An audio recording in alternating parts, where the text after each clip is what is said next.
My name is Maya Chen, Senior Analyst in Supply Chain Optimization at Northbridge Industrial, a public manufacturer with 18 plants, 260 suppliers, and revenue hovering near $1.2 billion. My job was to turn noise into savings. I wrote Python at dawn, negotiated with carriers at noon, and reconciled variances at night. I trusted numbers more than applause. I built models that did not blink under audit. Mixed integer programs for production scheduling, SKU level demand signals, lane pricing elasticity, contract service levels, and a clean pipeline from ERP to my solver through an ETL I wrote in SQL. People called me quiet. My dashboards were not. The project that defined me was Aurora, a cost engine that rebalanced our freight and inventory in real time. It linked purchase orders, dot calendars, demurrage penalties, and seasonal demand into one sheet of truth. The pilot cut expedited shipments by 41% in 8 weeks and flagged renegotiation points worth $42.7 million on an annualized basis. I filed a white paper to legal and recorded my code in the repository with commit fingerprints. Clause 12.3 in my employment agreement covered assignment of inventions, but it also protected credited authorship in internal publications. That line mattered to me. Then the room shifted. The EVP of Operations, Victor Lang, started inviting me to pre-reads, meetings where my slide titles appeared without my name. The CFO asked to present my deck under Office of the CFO for Investor Day. HR moved my performance review up by a month. No reason provided. Legal emailed a polite request to clean up IP language and confirmed that any side repositories were work for hire. I had no side repositories. I kept printing timestamp binders anyway, placed on the record shelf with the others. The smiles around the board table grew warmer as the air grew colder. I told myself it was only nerves. I also saved the final Aurora run logs to the audit folder and locked the checksum. I believed the company would do what was right. I did not yet know how expensive that belief would be. Investor Day felt like waking inside my own echo. The auditorium smelled of burnt coffee and new paint. I watched from the aisle as the CFO advanced through my slide order, line by line, except the title now read Northbridge Control Tower. The gradient was different. The math was not.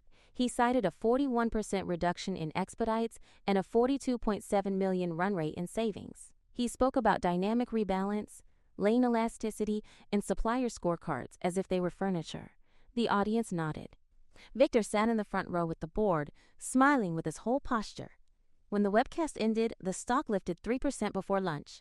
I stood by the exit and listened to congratulatory handshakes. No one said my name. My phone buzzed with a calendar invite titled, Check In, HR next morning, 9:30.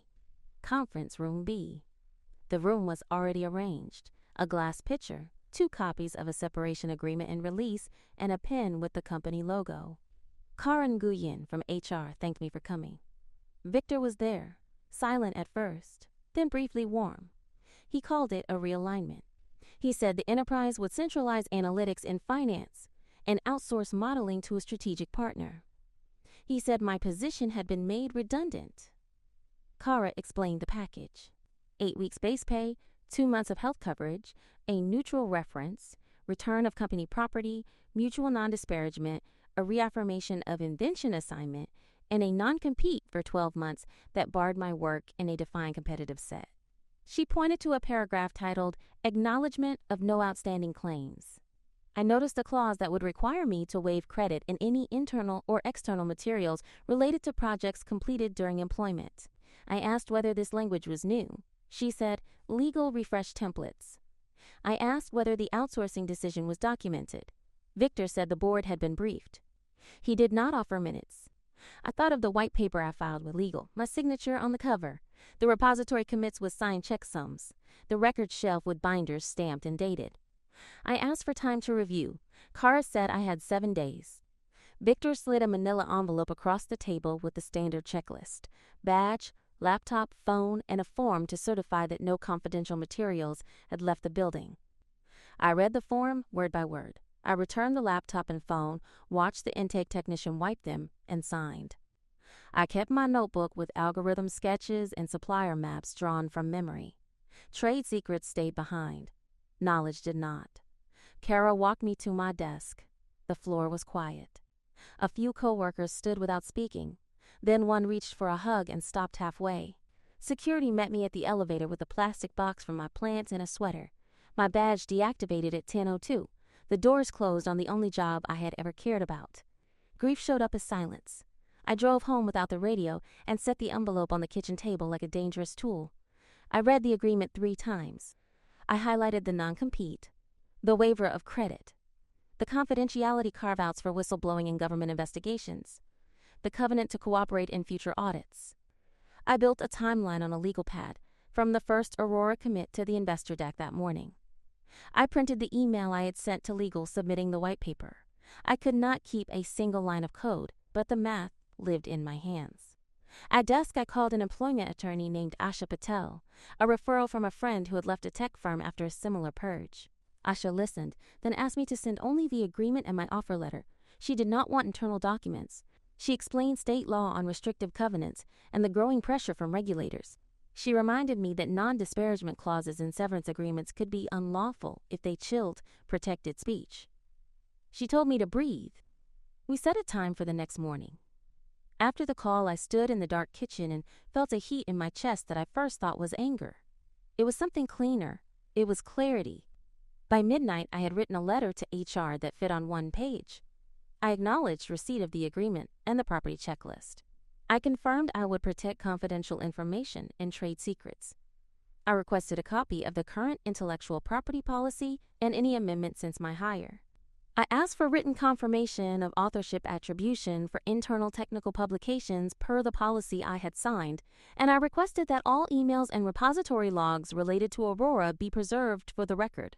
I did not accuse. I did not threaten. I wrote that I would review the agreement with counsel and respond within 7 days. I emailed the letter to Kara and copied the general counsel inbox. Then I closed my laptop and lay awake until dawn. Texts trickled in. One coworker sent a heart and a quote about doors closing. Another wrote, "I am so sorry," then deleted it and sent, "Take care." Victor did not write.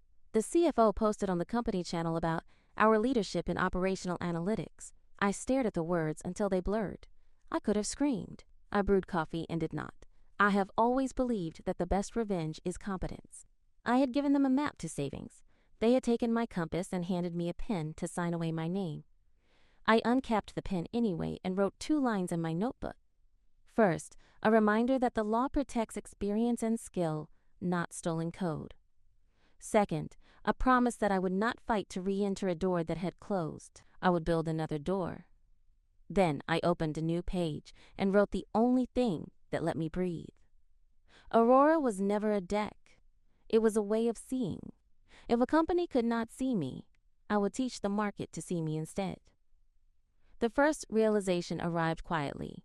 It was not that they had taken credit. It was that they had prepared to erase attribution before the results even landed. A former teammate forwarded a screenshot from the internal knowledge base. The Aurora white paper had been duplicated and retitled Northbridge Control Tower Methods. The author field was Office of the CFO. The file history showed my original upload, then a new, canonical copy posted 2 hours after Investor Day. I stared at the metadata until the screen cooled. It explained the waiver clause in my severance packet.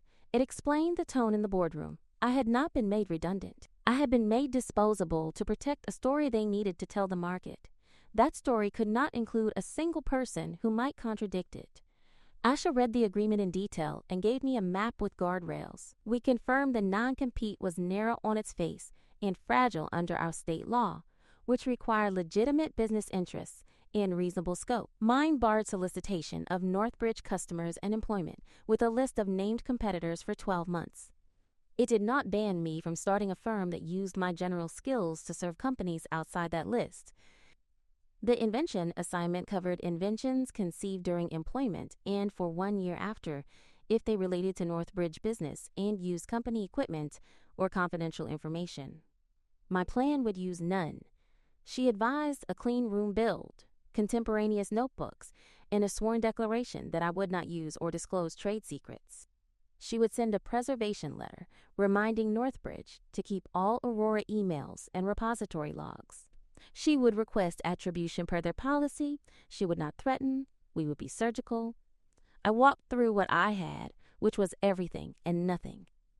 The math lived in me. The objective function that balanced service level penalties against carrying cost and lane price elasticity.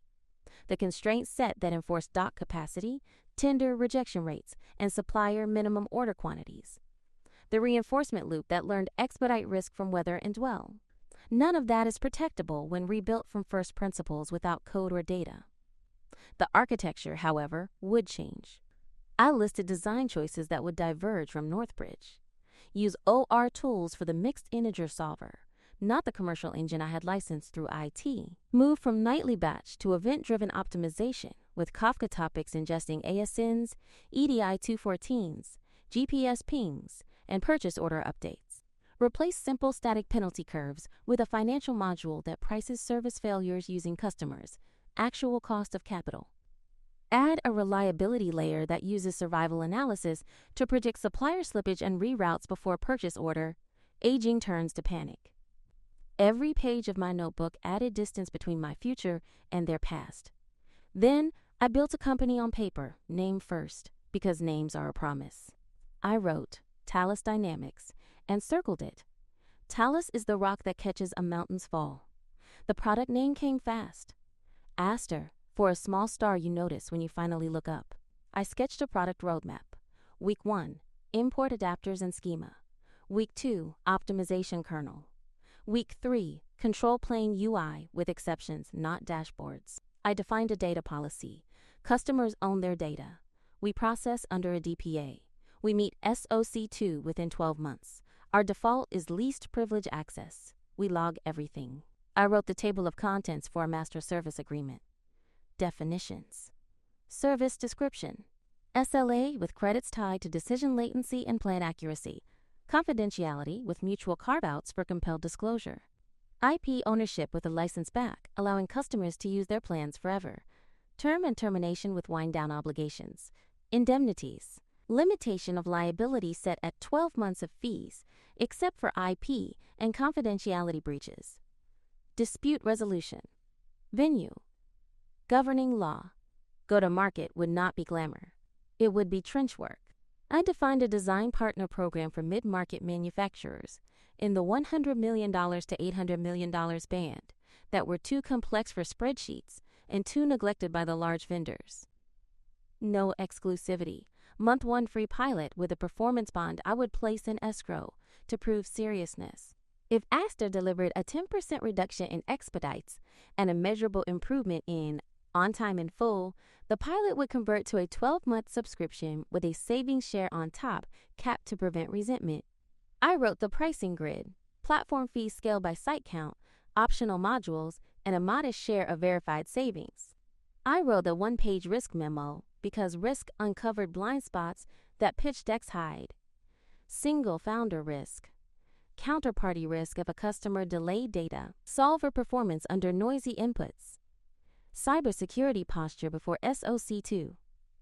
I wrote mitigations beside each line. I would need a team. Not many. 2 people at first. A data engineer who could build robust ingestion without getting precious about tools. A product designer who could turn my exceptions first philosophy into a screen that calmed plant managers at 2 a.m. I listed names from past conferences and meetups, people I respected who did not work for Northbridge or its competitors. For sales, I wrote a sentence to keep myself honest. You will sell only what exists and what you can deliver in 90 days. For operations, I wrote, you will never make a customer beg for a status update. Then finance. Open a Delaware C corporation, adopt a standard equity plan, issue shares with proper 83B filings, sign a conflict of interest policy that would make a board trust me, even if I was the board for now. I planned my first calls, not to investors, to operators who hated waste. A friend from graduate school now ran logistics at a regional home appliance maker. A former mentor consulted for an automotive supplier outside the Northbridge orbit. I would ask for brutal pilot data and permission to sit on the dock for a week with safety shoes and a notebook.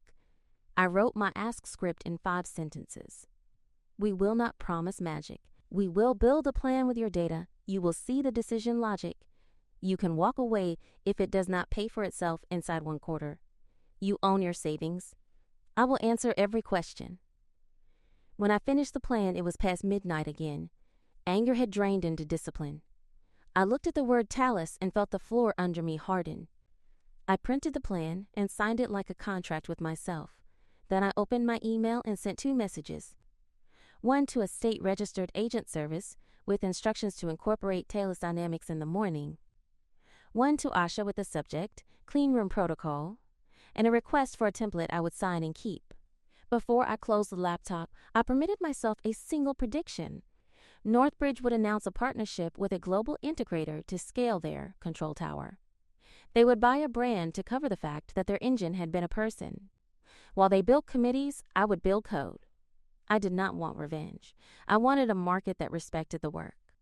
I wanted my name to appear on something I could defend with my whole life.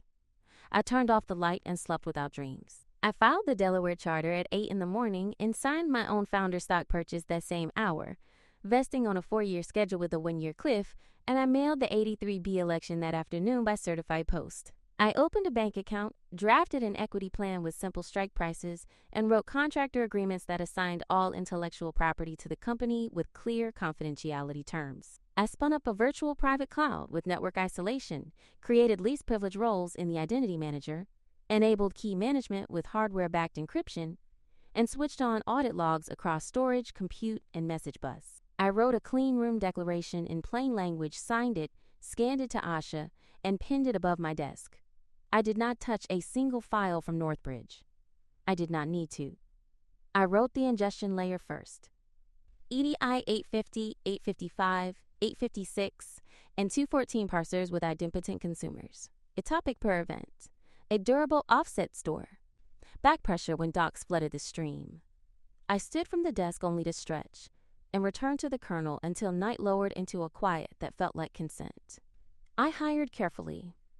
First came a data engineer named Luis Ortega, who could make broken pipes sing. I sent him the clean room protocol and a 1-page description of what I wanted to build. He asked 2 questions about latency targets and failure modes. He joined the next day and replaced my message bus prototype with a managed Kafka that would not wake us at 3. Then came a product designer named Alina Kovacs, who had a gift for turning chaos into calm. I handed her a sketch with 3 boxes labeled exceptions, context, and action. She gave it back as a screen where a planner could see the decision the engine proposed, the reason it was proposing it, the trade-offs, and the next step. She refused to call it a dashboard. It was a cockpit. I wrote the solver on weekends. OR tools, CPSAT for the core, with warm start seeded by greedy heuristics. A stop condition at 90 seconds unless a violation penalty exceeded the threshold for service failures, and a survival model layered on top to predict supplier slippage using hazard rates for dwell and dwell variance. The objective function priced late orders using the customer cost of capital and an explicit credit schedule. The engine did not chase tidy math. It served cash.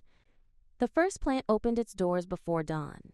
Hearthline Appliances made ranges and refrigerators in a concrete building that rattled when forklifts turned. I wore steel-toe boots, brought a notebook, and stood by the dock with Ellen, the planner who carried an entire quarter on her shoulders without complaint. We counted doors, trailer pools, and the gap between promise and arrival. Luis traced carrier pings and taught the local technician how to restart the agent. Alina sat with the planning team and listened to the sentences they trusted. We installed without a press release. We pointed to an SFTP while the security review cleared. The pilot began on a Monday. By Wednesday, the exception queue was honest enough to hurt. The engine flagged a steel supplier with a survival curve that said the next 2 weeks would slip like winter ice. The recommendation redirected a set of purchase orders to a regional vendor with a higher unit price and a lower hazard. The finance owner asked for the logic. I opened the decision record, showed the covariates, showed the objective, asked for the cost of capital number his team used in forecasts, and reran the scenario with that input. He nodded and approved. The doc calmed. Ellen smiled without moving her mouth and marked a tally on the whiteboard. On Friday afternoon, the engine failed. Not loudly, quietly, which is worse. An out-of-order event produced a plan that double-counted capacity on a swing shift. A loader radioed that his dock schedule no longer matched the floor. I put on a vest. walk the route, own the error, and ask for 10 minutes. Luis and I traced the message path, found a consumer that had not been made idempotent, and implemented a monotonic gate that rejected stale updates. We replayed the stream from the checkpoint and verified that the schedule reconciled. Ellen did not raise her voice. She asked whether it would happen again. I said we had changed the shape of the pipe so the water would not pool that way. She accepted the answer because we had earned it. That night, I wrote a post-incident review that fit on one page, with the problem, the cause, the fix, and the test that would catch it. We printed it and posted it on the wall. The pilot became a subscription in week 4. The contract was 10 pages, clear to a tired reader. We measured expedites, on time in full, and decision latency. We priced success only when the customer priced it too. The second plant was harder. Millen River Components sold precision parts into a just-in-time chain that punished fantasy. Their network had aging systems, patchy data, and a planner named Ravi who believed software existed to deliver excuses. He allowed us in because he respected outcomes. We integrated with his transport manager and bought connectors rather than write them, because time was the asset we lacked. The first week looked flat. The engine found only modest savings and one nasty bottleneck that no one owned. I asked for a walk with Ravi and his foreman. We mapped the actual path of a pallet from machining to ship. We found the missing minutes in a transfer zone that had been labeled buffer for 6 years without justification. We removed the label and timed the route again. The engine's plan changed with the truth. Expedites fell by 12% by week 2. Ravi stopped showing me skepticism and started showing me his notes. He signed the conversion in a room that smelled of oil and coffee. He did not shake my hand. He nodded. It felt better than applause. Midway through the second pilot, a letter arrived from Northbridge Council. It was courteous. It reminded me of my continuing obligations to protect confidential information. It mentioned the assignment of inventions and the non-compete. It requested confirmation that my new venture would not serve a list of named competitors. Asha drafted the reply. We confirmed our respect for trade secrets. We attached my clean room declaration. We described our customer set and confirmed none overlapped. We requested again that attribution be corrected in the internal knowledge base per policy. We received a short answer that said the matter had been referred to the appropriate teams. I printed both letters and filed them. I returned to work. The market does not pay for correspondence. By the end of the quarter, Astor had a shape I trusted. The colonel learned when to stop solving and hand a decision to a human. The screen spoke the language the doc already used. Our contracts fit into a glove box. Our security posture passed a third-party scan, and our auditors scheduled our first control testing. The numbers were small and clean. 2 customers, 2 sites live, expedites down 21% on average, on time and full up 6 points, decision latency under 1 minute on most days, and positive cash flow without external capital. A reporter called after a trade conference where someone from Hearthline mentioned us on a panel. I thanked her and declined an interview. I did not want a headline. I wanted a ledger with trust in it. On a Friday evening, I locked the office, walked outside, and saw a faint star over the industrial park. It looked like an aster sewn into a wide, dark fabric. I thought of the day I left the glass conference room with a box and a sweater. I thought of the letter I had signed and pinned above my desk. The betrayal had receded to its proper size. What filled the frame now was work that carried its own name. The RFP arrived on a Tuesday at 6:12 a.m. Meridian Home Systems, a national brand with 11 plants and a private label line that squeezed margins until they sang. They wanted a control tower for peak season, 14-day bake-off, identical data feed, third-party auditor. Metrics set in advance, reduction in expedites, improvement in on time in full, decision latency, and planner acceptance. I read the vendor list. Northbridge had partnered with a global integrator named Paragon. Victor was listed as executive sponsor. I exhaled once and wrote back. Talis accepted. Asha added a letter of non-infringement in our clean room declaration.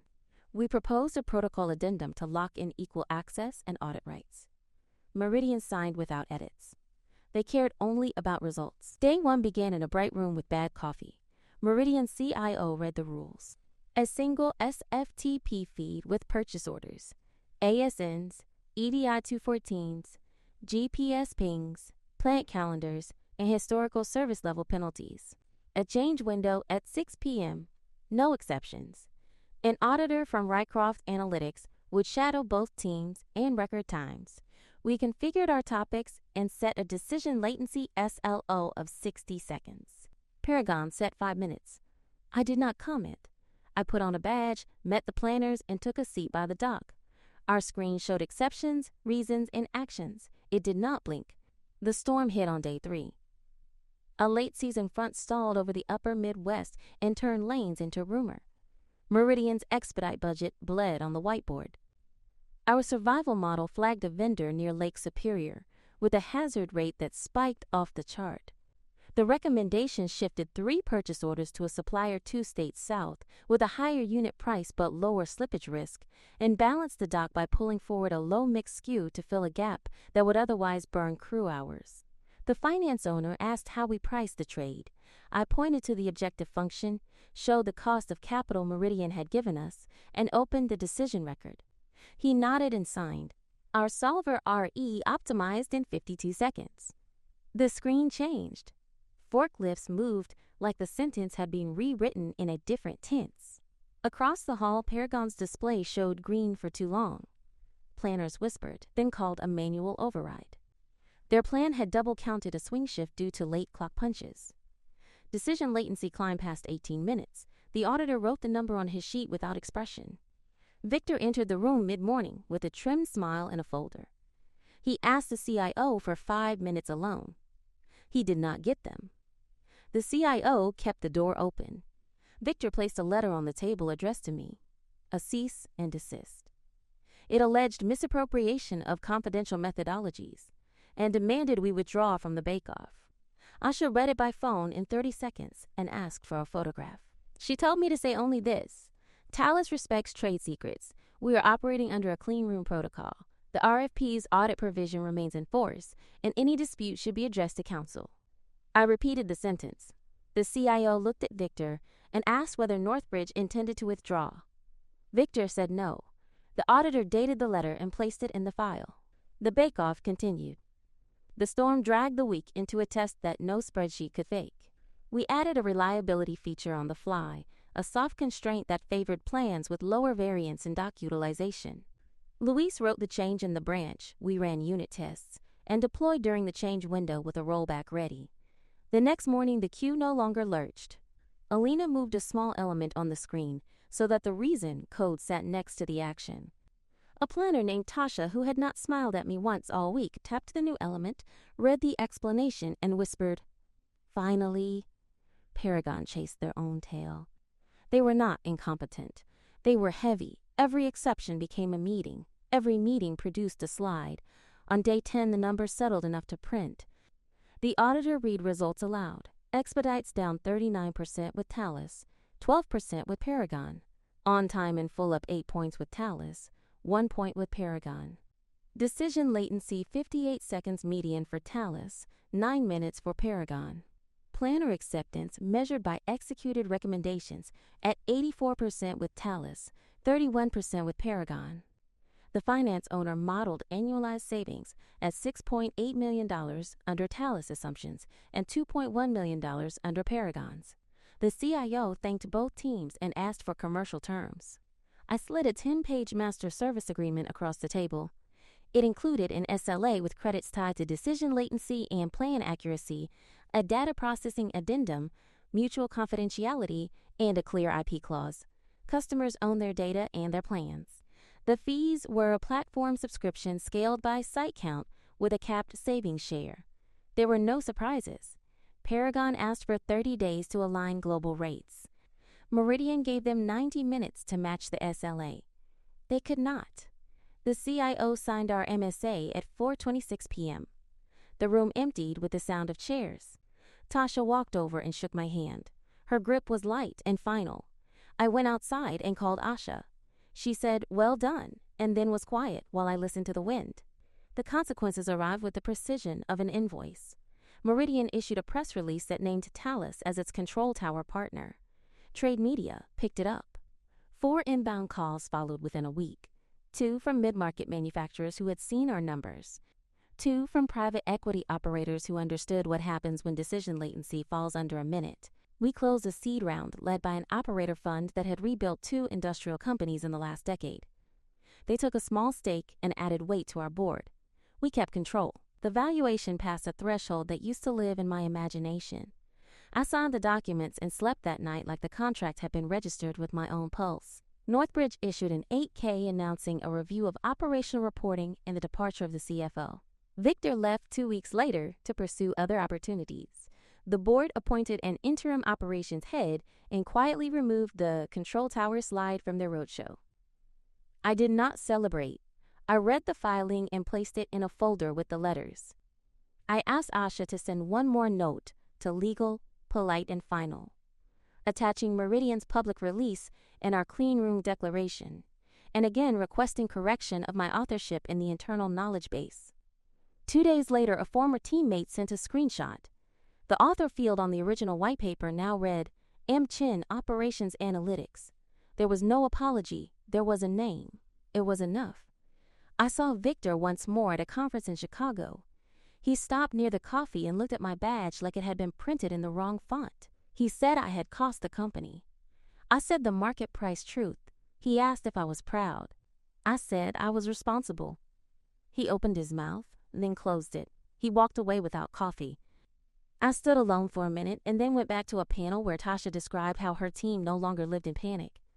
She said the tool did not feel like software. It felt like a calm voice. She did not say my name. She did not need to. The victory was not a headline. It was a dock that did not shake under weather, and a budget that no longer bled on a whiteboard. It was the sound of people going home on time because a plan had finally kept its promise. In the months after Meridian signed, life became simpler and larger at the same time. We finished our first SOC2 audit with a clean report. We hired 3 planners out of industry to serve as implementation leads because credibility on the dock starts with shoes that have seen concrete. We set a rule that every executive must spend 2 days a quarter at a customer site. We refused to rename Aster into something with more vowels.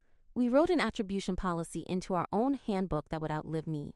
When a white paper leaves the building, the author's name leaves with it.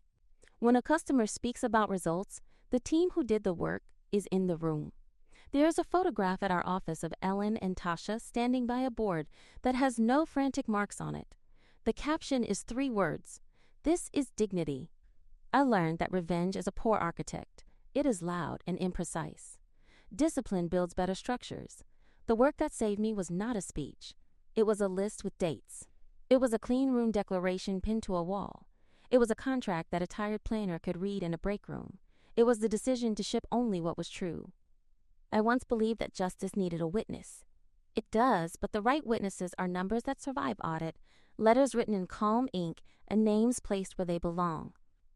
The CFO's exit and Victor's departure felt like weather changing. Necessary, not central.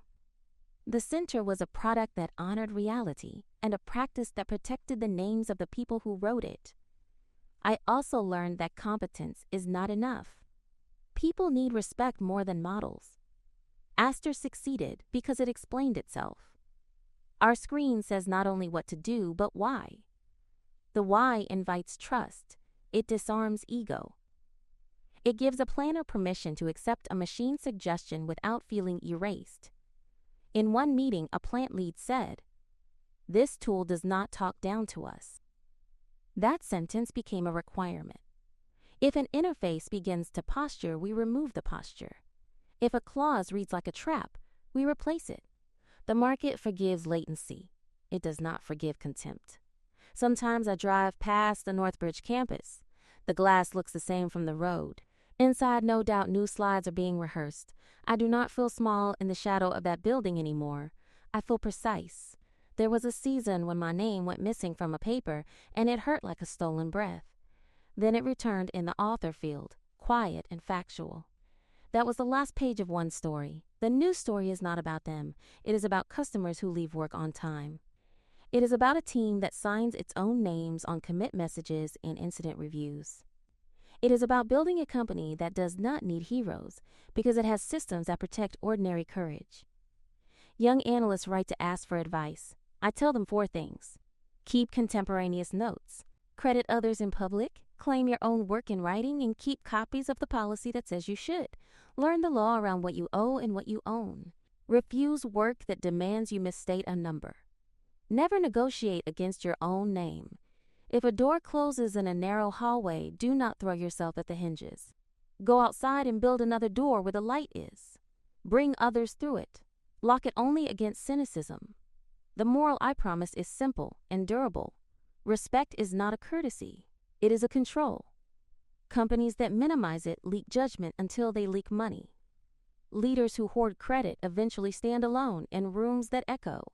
People who underestimate quiet competence learn that silence can hold a map. The work matters, but the manner does too. If you are given a chance to sign what you have built, sign it. If you are denied that, build something that can only be told in your voice. I was fired the day after I saved a company millions. I did not push to be let back in. I built a practice that values names, truth, and a plan that pays for itself. The market did the accounting, the doc did the applause. And in the ledger that counts most, the line under my name finally balances.